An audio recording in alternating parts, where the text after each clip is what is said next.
Lições da Bíblia, com o pastor Estina. Olá, este é o seu programa Lições da Bíblia. Neste trimestre, que vai até o final do mês de setembro, estamos estudando a primeira carta e a segunda carta de Paulo aos Coríntios. O assunto desta semana é pecado na igreja. E o tema para hoje, incoerência entre fé e prática. Ao longo da história cristã, teólogos, pastores e membros têm estudado o Novo Testamento para entender como a igreja deve ser. Ficamos admirados, por exemplo, com a igreja retratada em Atos. Mas rapidamente perdemos de vista um aspecto importante. Pessoas são problemáticas. Logo, também podemos ler o Novo Testamento para descobrir como a igreja não deve ser. As cartas de Paulo aos Coríntios são um bom ponto de partida. A expressão mulher de seu próprio pai em 1 Coríntios 5:1 sugere uma relação incestuosa entre um homem e a sua madrasta. Esse problema provavelmente tenha sido relatado por algum membro da casa de Cloé. 1 Coríntios capítulo 1, verso 11. O incesto era visto como um pecado tão grave que não era tolerado nem mesmo entre os gentios. 1 Coríntios 5:1. E mesmo assim isso estava acontecendo na igreja cristã apostólica? Estava.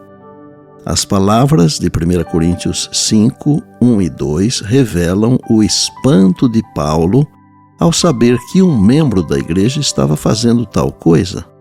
Pior, Paulo ficou ainda mais perplexo ao perceber que, em vez de lamentarem o ocorrido, os coríntios se orgulhavam de tolerar tal pecado. 1 Coríntios 5, 1 e 2.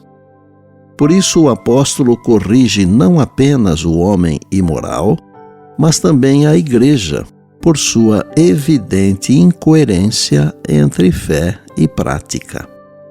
Para ele, a postura complacente da igreja diante do homem incestuoso demandava correção. Orgulhar-se de um escândalo sexual e até vangloriar-se disso, conforme 1 Coríntios 5, 2 e 6, era demais para Paulo. O que havia de errado com aquela comunidade? Não sabemos por que a igreja de Corinto foi tão tolerante com esse pecado.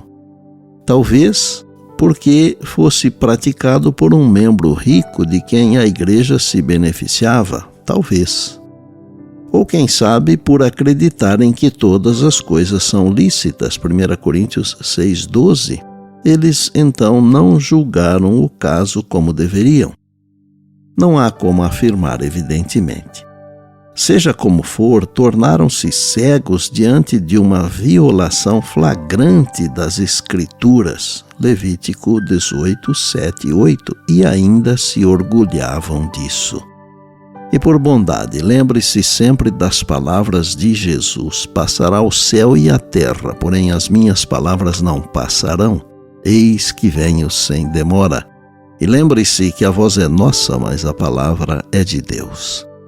Bem, amanhã tem mais. Se Deus assim nos permitir, e disse Jesus: examinais as Escrituras, porque julgais ter nelas a vida eterna, e são elas mesmas que testificam de mim. João 5,39.